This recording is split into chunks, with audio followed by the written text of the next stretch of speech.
మీరు చూస్తున్నారు చాలా రోజుల నుంచి మంగ్లీ గురించి ట్రోల్ చేస్తున్నారు. కానీ మీడియా మిత్రులు మీ అందరికీ చేతులెత్తి దండం పెడతా అండి. ఒక గిరిజన బిడ్డ తప్పు చేసిందా చేయలేదా అనేది మీకు తెలియదు. అది తెలిస్తే మీరు ట్రోల్ చేయండి. కానీ చేయనప్పుడు మీ దగ్గర ఆధారాలు లేనప్పుడు ఒక అమ్మాయిని ట్రోల్ చేయడం మానేయండి. అమ్మాయి కూడా మీడియా నుంచే వచ్చింది. ఒక గిరిజన బిడ్డ ప్రపంచ స్థాయిలో ఎదుగుతుంది. ఎందుకండి అంత కుట్ర మీకు? తెలుగులో వాళ్ళు లేరా? సినీ ఇండస్ట్రీలో లేరా?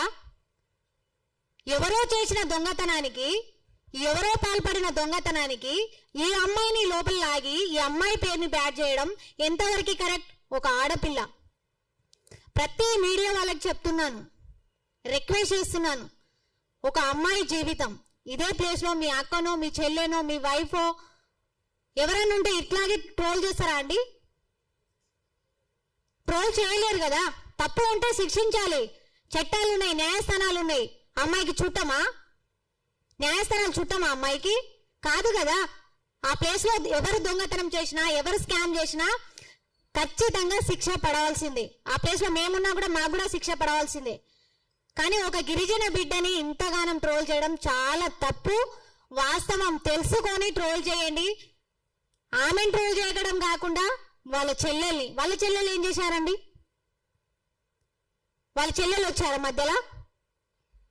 అడ్వకేట్ సుబ్బారావు గారు, మీకు సూటిగా చెప్తున్నాను, మీ దగ్గర దమ్ము ధైర్యం అన్నా ఉంటే వాస్తవాలు తెలుసుకొని ఫోన్ కాల్ చూపిస్తుడు. ఇక మంగ్లీ నాతో మాట్లాడింది, ఫోన్ కాల్ చూపిస్తుంది. మంగ్లీతో నాతో మాట్లాడింది రికార్డింగ్ ఉంటుంది కదా అండి. పోలీస్ స్టేషన్లో పెడితే పోలీస్ వాళ్ళే కదా తీసేది. కాల్స్ అని బయటికి వస్తాయి కదా ఎవరితోటి ఏం మాట్లాడింది అనేది. అన్యం పుణ్యం తెలియనటువంటి అమ్మాయి పాటలు పాడుకొని బతుకుతున్న అమ్మాయిని తీసుకొచ్చి మధ్యలో లాగి 150 కోట్లని ఒకరు అంటారు, 200 కోట్లని కొంతమంది అంటారు, 100 కోట్లని ఉట్టి ఇస్తారండి ఎవరన్నా? నేను పోయి అడుగుతా, నాకు ఎవరైనా ఇస్తారా? ఏదో ఫేమ్ ఉన్నంత మాత్రాన ఆమె మధ్యలో లాగడం కరెక్ట్ కాదు. ఈ రోజులో చాలా మంది చూస్తున్నారు. ఇప్పుడు అన్న వాళ్ళు చెప్పినట్టు విషయాలు ఏంటంటే బాలాజీ నాయక్, మధు నాయక్ వీళ్ళు స్కామ్ చేశారు. వాళ్ళ దగ్గర ఆధారాలు ఉన్నాయి. వాళ్ళని శిక్షించండి. మేము వద్దానం. మా జాతి బిడ్డలు ఎందుకు శిక్షిస్తారా అని మేమేం క్వశ్చన్ చేయట్లేం కదా. తప్ప ఎవరన్నా, నేరమే, ఎవరినైనా శిక్షించాల్సిందే. కానీ చేయనటువంటి అమ్మాయిని తీసుకొచ్చి మధ్యలో లాగి వాళ్ళ ఫ్యామిలీని బ్లేమ్ చేయడం, అమ్మాయిని లాగడం, ఆ అమ్మాయిని నేమ్ని ఖరాబ్ చేస్తున్నారు. మీ దగ్గర ఏం ఆధారాలు లేకుండా మీరు ట్రోల్ చేయకండి దయచేసి. ఒక అమ్మాయి, ఒక ఆడబిడ్డ, ఒక గిరిజన ఆడబిడ్డ ఎదుగుతుంటే ఓర్వలేని వాళ్ళు చాలా మంది ఉన్నారు. కానీ ఇలాంటి ట్రోల్ చేయడం మానేయండి ప్లీజ్ దయచేసి.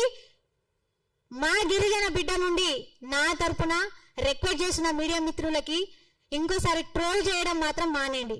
అయితే గత 8 రోజుల నుంచి ఈ వస్తున్న వార్తలు మీరైతే చూస్తున్నారు అందరూ. ఇది చాలా అంటే చాలా ఘోరంగా మా గిరిజన బిడ్డ అయినటువంటి మా అక్క, మా మంగ్లీ గారి పైన ఇది చాలా అంటే చాలా ఘోరంగా అయితే మాకైతే అనిపిస్తుంది.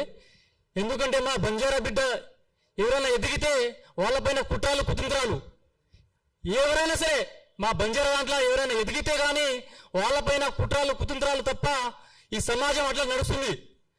ఏదైనా వాస్తవాలు తెలుసుకొని మీరు దీనిపైన ట్రోల్ చేయాల్సిందిగా మేము భావిస్తున్నాను. ఎందుకంటే అన్న ఈ సమాజంలో ఉన్నటువంటి ఎవరైనా సరే, రాజకీయంలో సరే, మన ఈ సినిమా ఇండస్ట్రీలో ఎవరైనా ఎదిగితే మా బంజారా బిడ్డలు వాళ్ళపైన కుట్రాలు కుతంత్రాలు చేయడం మానేయాలని ఈరోజు హెచ్చరిస్తున్నాం. ఎందుకంటే సమాజంలో ఉన్నటువంటి మా బంజారా నాయకులు ముందుకు రావద్దు అనేసి ఈ చేస్తున్న కుట్రలపైన మేము తీవ్రంగా ఖండిస్తున్నాం అనేసి ఈరోజు హెచ్చరిస్తున్నాం. గిరిజన సంఘాల ఆధ్వర్యంలో ఈరోజు మేము దీనిపైన తీవ్రంగా ఖండిస్తున్నాం.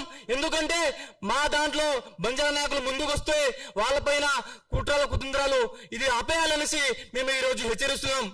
ఏ నాయకులైనా సరే మా బంజారా పైన మీరు చూపిన ప్రేమను చూపించండి, కానీ ఇష్టం వచ్చినట్టు మామని వాడుకొని వదిలేస్తున్నారు తప్ప ఇలాంటి కుట్రలు కుతంత్రాలు ఆపాలని హెచ్చరిస్తున్నాం ఈరోజు. ఎందుకంటే రాబోయే రోజుల్లో మా బంజా సత్తా అంటే మేము చూపిస్తామనేసి మేము దీనిపైన డిమాండ్ చేస్తున్నాము. ఏదైనా ఉంటే తప్పకుండా మీరు వివరణ జరుపుకొని దీనిపైన ఖండించాలనిసిందిగా మేము కోరుతున్నాం. జై శివలాల్, జై బంజారా.